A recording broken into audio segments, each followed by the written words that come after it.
কাটা ঘায়ে নুন ছিটানোর পায়তারাই যেন চালাচ্ছেন মার্কিন প্রেসিডেন্ট ডোনাল্ড ট্রাম্প। তবে কি ইরানের সর্বোচ্চ ধর্মীয় নেতা আয়াতুল্লাহ মোস্তফা খামেনির সাথে এবার সাক্ষাৎ করতে চলেছেন ট্রাম্প? সাম্প্রতিক সময়ে ইরানের বিরুদ্ধে যুদ্ধে দেশটির সদ্য সাবেক সর্বোচ্চ ধর্মীয় নেতা আয়াতুল্লাহ আলী খামেনিকে হত্যা করে যুক্তরাষ্ট্র ও ইসরায়েল, যেই ঘায়ের ক্ষত এখনো শুকায়নি ইরানিদের। তাই তো ইহুদিবাদীদের বিরুদ্ধে শক্ত অবস্থান গড়ে তুলেছে তেহরান। সামরিক শক্তির দিক থেকেও সর্বোচ্চ প্রস্তুতি নিয়েছে ইরান। যে কোনো মুহূর্তে ইহুদিবাদীদের বিরুদ্ধে যুদ্ধে ঝাঁপিয়ে পড়ার শপথে অটল ইরানের সশস্ত্র বাহিনী। কিন্তু প্রশ্ন হলো, খামেনির সাথে কবে সাক্ষাৎ করার দিনক্ষণ ঠিক করেছেন ট্রাম্প?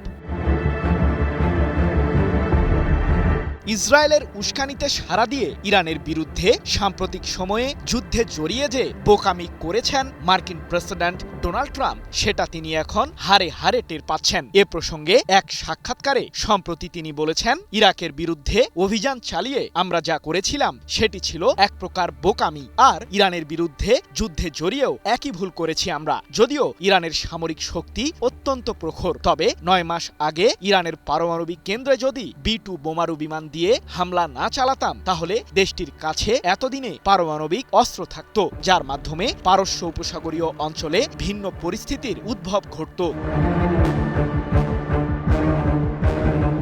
কিন্তু ট্রাম্পের মাঝে এমন অনুশোচনাবোধ থাকলেও সাম্প্রতিক ওই যুদ্ধের মাধ্যমে ইরানের শাসন ব্যবস্থাকে উৎখাত করারই ষড়যন্ত্র করেছিল ইহুদিবাদীরা, যার কারণেই 28 ফেব্রুয়ারি আয়াতুল্লাহ আলী খামেনিকে লক্ষ্য করে যৌথ বিমান হামলা চালায় যুক্তরাষ্ট্র ও ইসরায়েলের সামরিক বাহিনী। তবে খামেনিকে হত্যার মাধ্যমে যে ইরানের সরকার ব্যবস্থার পতন ঘটবে না, তা ইহুদিবাদীদের কড়ায় গণ্ডায় বুঝিয়ে দিয়েছে তেহরান। আয়াতুল্লাহ আলী খামেনি নিহত হওয়ার কয়েকদিনের মাথাতেই তার ছেলে মোস্তফা খামেনিকে নিজেদের পরবর্তী সর্বোচ্চ নেতা নির্বাচিত করেন ইরানিরা, যার মাধ্যমে ঘুরে দাঁড়ায় ইরানের সরকার ব্যবস্থা। আর যুদ্ধের ময়দানে ইহুদিবাদীদের নাস্তানাবুদ বানিয়ে নিজেদের সামরিক শক্তির উত্তাপ ঘটায় ইরান।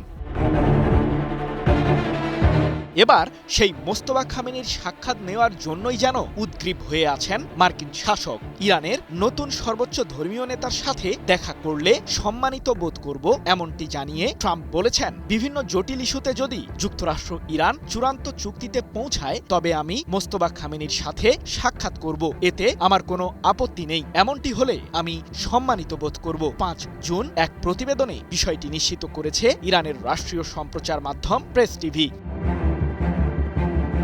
কিন্তু ইহুদিবাদীদের আঘাতের ক্ষত সারিয়ে ট্রাম্পের সাথে কি বৈঠক করবেন মোস্তফা খামেনি?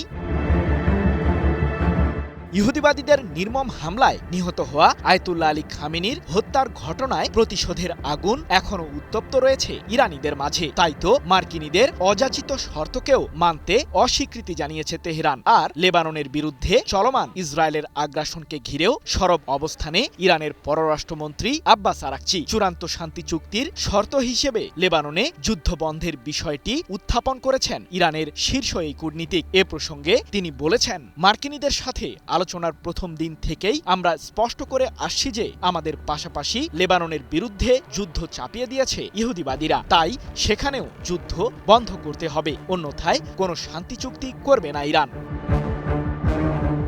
আমি ভরসা রাখি হিরন স্মার্ট ওয়াটার পিউরিফায়ারে।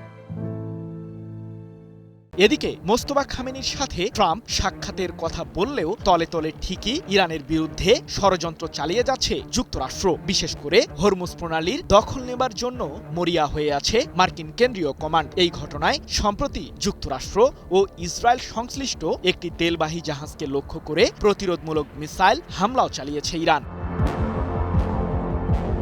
সৃজন মাহমুদ, নিউজ 24।